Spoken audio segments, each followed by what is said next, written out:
اعوذ باللہ من الشیطان الرجیم بسم اللہ الرحمن الرحیم۔ آج کا ٹاپک ہے دور حاضر کے انسان کا سب سے بڑا مسئلہ۔ آج کا انسان بہت زیادہ پیچیدگیوں کا اور بحرانوں کا شکار ہے۔ انفرادی زندگی میں بھی مسائل ہیں، نفسیاتی مسائل ہیں، اور اجتماعی نظام جو ہے وہ ڈیلیور نہیں کر رہی، اور بہت زیادہ بلند بانگ دعووں کے باوجود کوئی بھی تجربہ جو ہے کامیاب نہیں ہو رہا، اور مسائل ہیں کہ پیچیدہ سے پیچیدہ تر ہوتے جا رہے ہیں، اور انسانیت ایک بہت بڑے بحران میں گری ہوئی ہے۔ تو اس کی جو وجوہات ہیں آج ہم اس پہ بات کریں گے۔ قرآن مجید میں اللہ تعالیٰ فرماتے ہیں لَوْ كَانَ فِيهِمَا آلِهَةٌ إِلَّا اللَّهُ لَفَسَدَتَا، سورہ انبیاء آیت نمبر 22۔ اگر اس زمین و آسمان میں اللہ کے سوا اور خدا ہوتے تو ان دونوں میں فساد رونما ہو چکا ہوتا۔ ظاہر ہے کہ اللہ کے سوا تو اور خدا ہے نہیں، اور اللہ کے سوا کسی دوسرے خدا کا وجود تسلیم کرنا یہ تو کفر ہے، اور کسی مستند علمی حقیقت کے طور پر کسی دوسرے خدا کا وجود ثابت نہیں ہو چکا ہے۔ تو دوسرا خدا اگر نہیں ہے اور پھر بھی فساد رونما ہو چکا ہے، پھر بھی بحرانوں پر بحران چلے آ رہے ہیں، اور اللہ تعالیٰ فرماتے ہیں سورہ روم میں آیت نمبر 41 میں کہ ظہر الفساد فی البر والبحر بما کسبت ایدی الناس، بحر و بر میں فساد رونما ہو چکا ہے انسان کے کرتوتوں کی وجہ سے۔ اب اللہ تعالیٰ خود فرماتے ہیں کہ فساد رونما ہو چکا ہے، اور سورہ انبیاء میں اللہ فرماتے ہیں کہ اگر دوسرے خدا ہوتے تو فساد رونما ہو چکا ہوتا۔ اب اگر فساد رونما ہو چکا ہے تو ظاہر ہے کہ کسی نے خدائی کا دعویٰ ضرور کیا ہے، کسی نے خدائی اختیارات کو استعمال کرنے کی کوشش ضرور کی ہے، اور عوامی حاکمیت کا جو نظام ہے موجودہ دور میں، جو سیکولر نظام ہے، جو انسان کو رب کی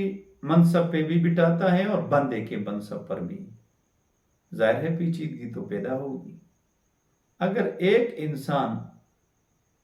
اس کو رب بھی بنایا جائے اور اس کو بندہ بھی بنایا جائے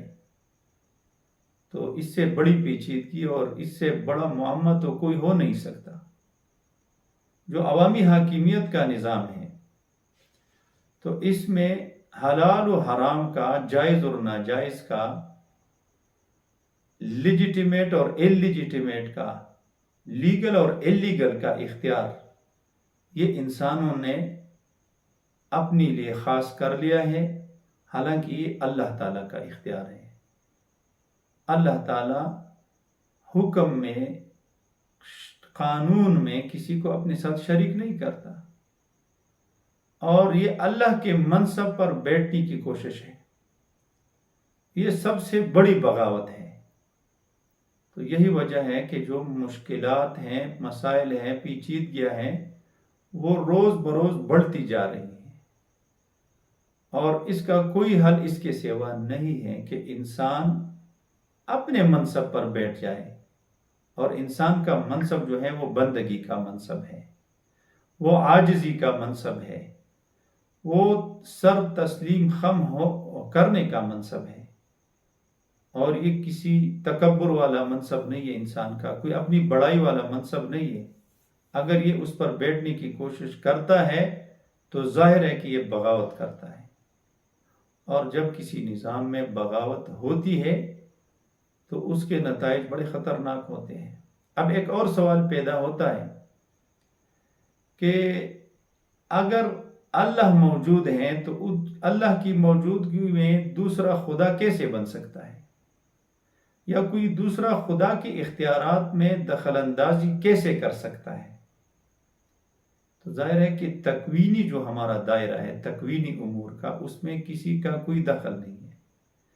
لیکن جہاں تک تشریعی دائرے کا تعلق ہے تو اس میں انسانوں کو اللہ تعالیٰ نے اختیار دیا ہے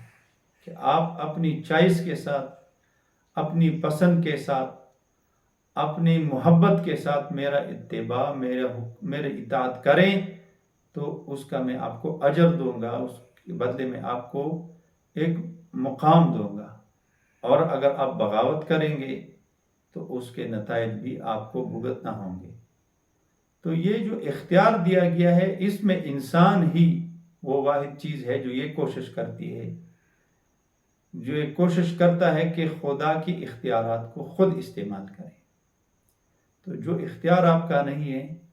آپ اس سے اوور سٹیپ ہوتے ہیں اور اپنے رب کا اختیار خود استعمال کرتے ہیں، تو یہ جس صورت میں بھی ہو، آپ کوئی حاکم ہو، آپ کوئی قانون ساز ادارہ ہو، آپ کوئی نظام ہو، آپ کوئی فرد ہو، آپ کوئی گروہ ہو، آپ کوئی ریاست ہو، جو بھی ہو،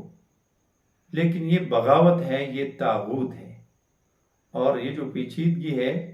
دنیا میں اس کا سب سے بڑا سبب بھی یہی ہے۔ تو اللہ تعالی ہمیں صحیح بندے بننے کی توفیق عطا فرمائیں، اور اللہ تعالی ہمیں اپنی زندگی میں اللہ تعالیٰ کی بندگی کا نظام نافذ کرنے کی توفیق عطا فرمائیں۔ وآخر دعوانا ان الحمد للہ رب العالمین۔